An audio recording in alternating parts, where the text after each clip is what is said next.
selamat berjumpa kembali di channel Syarah TV. Baik, teman-teman semuanya, insyaallah kita akan melanjutkan pembelajaran i'rab. Kita masuk di surat Al-A'la.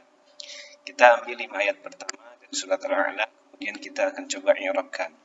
Ayat pertama dari surat Al-A'la bunyinya Bismillahirrahmanirrahim. Iqra bismi rabbikal ladzi khalaq. Iqra bismi rabbika alladzi khalaq. Iqra, bacalah, bismi dengan nama rabbika, Rabbmu, alladzi yang khalaq, menciptakan. Baik, untuk ayat pertama ini kita ambil dari kata pertama iqra, di mana iqra di sini tadi terjemahannya bacalah. Berarti itu secara tidak langsung kita sudah tahu bahwa itu merupakan kata kerja yang bermakna perintah. Dalam bahasa Arab kita sebut dengan fi'il amr. Jadi kata kerja yang maknanya perintah. Iqra, bacalah. Mabniun 'ala sukun. Dia mabni dengan sukun. Sukunnya pada hamzah. Nah, ini. Kemudian tentunya ketika kata kerja dia selalu punya pelaku atau subjek. Dan dalam bahasa Arab kita sebut dengan al-fa'il. Nah, fa'ilnya adalah di sini kan tidak ada yang terlihat nih. Tidak ada kata yang dalam keadaan marfu' dengan dhammah. Nah, ini kan tidak ada. Maka kemungkinan besar kata iqra di sini pelakunya atau subjeknya adalah dhamir mustatir. Nah, al-fa'il dhamir mustatir, dhamir yang tersembunyi, taqdiruhu anta. Jadi dhamirnya adalah anta. Iqra, terjemahannya bacalah oleh engkau. Nah, anta di sini kembali kepada kata Muhammad. Jadi kalau mau ditambahkan wa a'idu dhamir ila Muhammad atau ila Rasulillah sallallahu alaihi wasallam. Oke, jadi sudah kita dapatkan ya fi'il dan fa'ilnya dari kata iqra. Bismi. Selanjutnya bismi ba al-ba'u harfu jarrin. Ini merupakan harfu jar di mana fungsinya akan memajrurkan isim setelahnya. Sehingga kata ismi ini majrur dan majrurnya di sini harus dengan kasroh karena isim itu merupakan ismul mufrad ya, kata benda yang bermakna tunggal. Jadi alasan kenapa kata ismi di sini diberikan kasroh karena dia diawali oleh harfu jar, sehingga memiliki keadaan sebagai isim majrurun. Al-ba harfu jar mabniun ala sukun, al-ismi isim majrurun bil ba wa alamatu jarriha, dan alamatnya adalah al-kasrah wa huwa mudhaf. Oh, ini wa alamatu jarrihi ya. Ini haknya harusnya dipisah nih. Ini tersambung. Kemudian selanjutnya kata rabbika. Nah, di sini ada yang perlu diingat. Kedudukan isim atau kata ismi di sini selain dia sebagai isim majrurur, dia pun berkedudukan sebagai mudhaf. Sehingga kata rabbika di sini rabbinya itu majrur karena dia berkedudukan sebagai mudhafun ilaih. Majrurnya dengan kasroh. Jadi alasan kenapa tidak dibaca robba atau robbu karena rabbika di sini, rabbinya di sini dia majrur dengan kasroh dikarenakan berkedudukan sebagai mudhafun ilaih, di mana mudhafnya adalah kata ismi. Jadi kalau kita i'rabkan rabbi mudhafun ilaih majrurun, selalu majrur wa alamatu jarrihi al-kasrah wa huwa mudhaf, dan dia punya kedudukan lain yaitu sebagai mudhaf. Kafnya berarti itu mudhafun ilaih. Tetapi karena kaf itu dhamir muttasil di mana selalu mabni, maka dia harus menempati tempat fi mahalli ya. Jadi al-kaf dhamir muttasil, dhamirun muttasilin, dhamirun muttasilun mabniun alal fathi fi mahalli jarrin mudhafun ilaih. Kafnya sebagai mudhafun ilaih.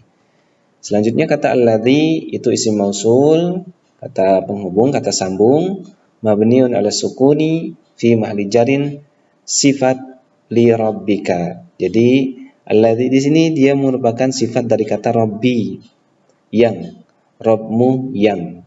Nah, ini sifat ya. Ma'tufnya berarti kata rabbi. Kemudian karena alladzi di sini isim mausul, maka kemungkinan besar khalaqa di sini bisa menjadi sifat dia menjadi sifatul mausul ya. Nanti kita coba lihat i'rabnya. Untuk kata khalaqa. Khalaqa fi'il madi mabniun 'alal fathi, dia merupakan fi'il madi yang selalu mabni tandanya adalah al-fathi. Wal fa'il dhamir mustatir takdiru huwa, dan dhamirnya adalah atau pelakunya atau subjeknya adalah dhamir huwa. Huwanya kembali kepada kata Rabbi. Karena kan di sini khalaqa, yang telah menciptakan. Nah, ini kembali kepada kata Rabbi. Nah, bisa nih wal jumlatu minal fi'il wal fa'il, jumlah dari kata fi'il dan fa'il, fi'ilnya khalaqa, fa'ilnya dhamir huwa. Kemudian kita bisa sebut dengan sifatul mausul.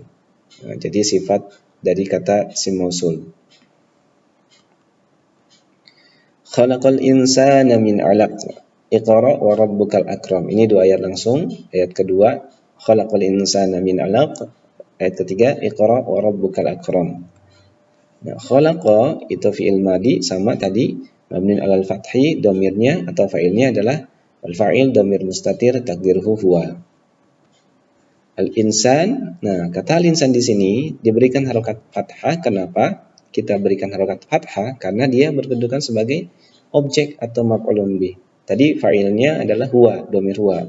Ada subjek, ada predikat, maka ada objek. Nah, objeknya pada kata al-insan. Jadi al-insana kita baca dengan na berfathah karena dia berkedudukan sebagai maf'ulun bih. Keadaannya dia selalu mansub. Apa tandanya atau apa alamatnya? Alamatnya adalah alamatun nasbihi al-fathatu, dengan fathah pada huruf nun. Kemudian min alaq, minnya harfu jar mabniun ala sukun, ini biasa ya. Kemudian alakin, kata alakin kita berikan harakat kasroh. Kenapa demikian? Karena dia diawali oleh harfu jar, di mana harfu jar memiliki fungsi selalu memajrurkan isimnya, dan salah satu tanda isim adalah dengan kasroh. Makanya di sini diberikan harakatnya adalah kasroh. Alakin, min alakin. Oke. Iqra wa rabbukal akram. Iqra-nya tadi fi'il amr mabni ala sukun, pelakunya adalah dhamir mustatir takdiruhu anta. Nah, kalau anta itu penentukannya untuk laki-laki, kalau perempuan kan anti, maka kata kerjanya berubah ketika perempuan. Kalau anta iqra, kalau anti iqra'i. Nah, kalau antum iqra'u. Jadi lebih banyak iqra'u. Nah, di Quran kan kita sering dengar iqra'ul Qur'ana, bacalah oleh kalian, itu antum. Kemudian selanjutnya warabbuka. Warabbuka ada waw, waw lil hal, harfu mabniun alal fathi. Waw yang menunjukkan untuk hal. Kemudian rabbi, rabbu di sini ya, warabbuka. Rabbu di sini mubtadaun, dia merupakan isim di awal kata. Kemudian marfu'un wa alamatu raf'ihi ad-dhammah wa huwa mudhaf. Sehingga kata ka di sini adalah mudhafun ilaih, tetapi dia dhamir muttasil mabniun ala al-fathi fi mahalli jarin mudhafun ilaih. Al-akram. Nah, kenapa diberikan harakat dhammah nih? Kata al-akram ini ada alasannya. Nah, di sini alasannya adalah karena kata al-akram itu sebagai khobar dari kata rabbu, di mana setiap khabar itu selalu marfu, dan salah satu tanda marfu itu dengan dhammah. Jadi al-akramu kita bacanya karena dia sebagai khabar. Al-akramu khabar mubtada marfu'un wa alamat raf'ihi ad-dhammah. Ayat keempat berarti ya. Alladzi 'allama bil qalam. Alladzi ini tadi isim mausul ya. Mabniun ala sukun fi mahalli raf'in, sifat dari kata al-akram. Nah, jadi tadi al-akram bunyinya iqra wa rabbukal akramul ladzi. Nah, jadi alladzi di sini merupakan sifat dari kata al-akram. Atau bisa juga khobar sani lil mubtada, atau bisa juga dia merupakan khobar yang kedua dari kata rabbuk. Nah, di mana tadi rabbu itu punya berkedudukan sebagai mubtada. Khobar pertamanya tadi bisa sebagai khobar mubtadanya al-akramu. Itu bisa khobar pertama, khobar awal. Nah, khobar kedua bisa juga kata alladzi ini menjadi khobar kedua dari kata rabbu. Khobar pertamanya tadi al-akram. Atau mau dibuat sifat dari kata al-akram juga boleh.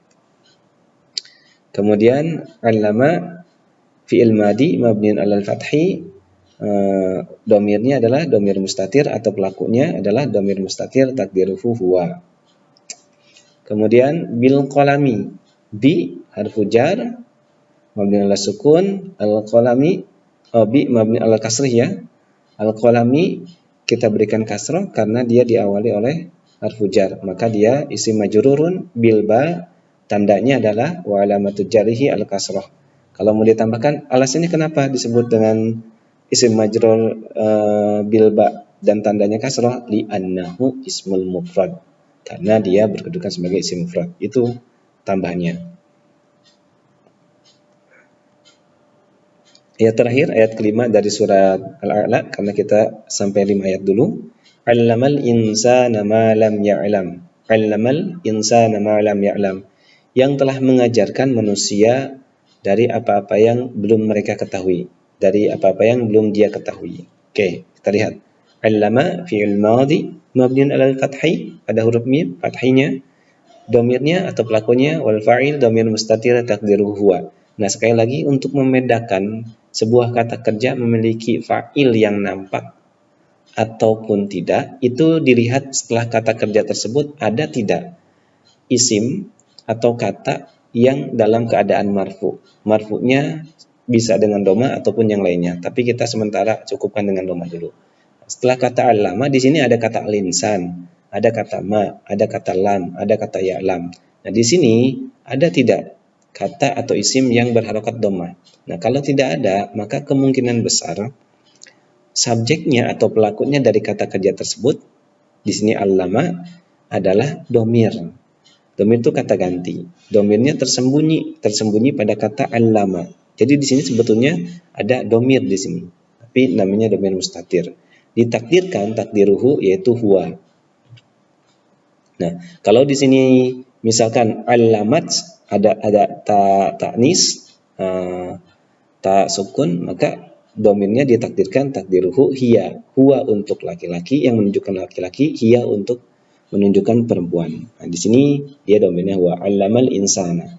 Nah, sehingga kata al insana kita berikan harokat fathah pada huruf nun, itu dikarenakan huruf nun ini berharokat fathah karena berkedudukan sebagai maf'ulun bih atau objek dari kata allama. Maf'ulun bih awal mansubun wa alamatu nasbihi al-fathah. Nah, ini maf'ulun bih pertama. Berarti ada maf'ulun bih kedua. Maf'ulun bih keduanya adalah huruf ma, di mana ma berkedudukan sebagai isim mausul mabniun ala sukun fi ma'lin nasbin maf'ulun bih sani. Ini merupakan maf'ulun bih yang kedua. Oke, ini yaknya keliru ya, salah tulis nih. Harusnya kata al-insan. Jadi kembali kepada kata ma di sini mau isim mausul tetapi dia punya kedudukan lain yaitu sebagai maf'ulun bih tsani. Makanya ditambahkan fi mahalli nasbin. Kenapa pakai kata nasbin, tidak jarrin, tidak raf'in, tidak jazmin? Dikarenakan tadi setiap maf'ulun bi itu selalu mansub, makanya kita berikan di sini katanya nasbin, fi mahalli nasbin. Kalau di sininya khobar atau mubtada, kita ganti fi mahalli raf'in. Kalau di sininya misalkan isim majrurun, kita ganti fi mahalli jarrin, begitu ya. Lam itu harfu nafi, huruf yang menunjukkan peniadaan, wa jazmun, dan dia harfu jazm. Qalbin, di mana lam di sini ini menjazmkan fi'il. Mabniun, dia selalu mabni ala sukun. Nah, ini lam sukunnya pada huruf min. Sehingga kata ya'lam, mim yang pada kata ya'lam itu diberikan harokat sukun, kenapa tidak dengan dhammah, tidak dengan fathah?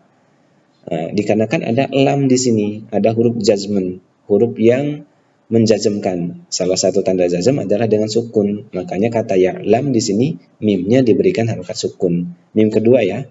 Jadi alasannya kenapa disukunkan? Karena dia ada lam. Karena fungsi lam di sini sebagai jazmen. Jadi ya'lam kalau kita mau i'rabkan, ini ya'lamu maksudnya ya'lam ya. Fi'il mudhari majzumun. Nah, jadi fi'ilnya menjadi berkeadaan majzum karena dia tadi dengan sukun diawali oleh huruf jazm. Bi lam. Tandanya apa? Atau alamat sukunnya, alamat jazmnya apa? Wa alamatu jazmihi adalah as-sukuni. As-sukunu. Wal fa'il, dan pelakunya atau subjeknya adalah masih domir karena setelah kata yalam kan tidak ada kata-kata lagi nih. Maka ini jelas. fa'ilnya atau subjeknya dia domir mustatir, dia tidak nampak. Domir mustatir takdiruhu huwa. Baik teman-teman, semoga bermanfaat. Mudah-mudahan nanti kita bisa buat di video selanjutnya part kedua dari surat Al-Alaq. Mudah-mudahan ayat ke-6 bisa sampai selesai ayat ke-19, ataupun kalaupun tidak selesai mungkin kita ambil 5 sampai 6 ayat kembali. Jadi ada 3 part. Terima kasih sekali lagi. Assalamualaikum warahmatullahi wabarakatuh.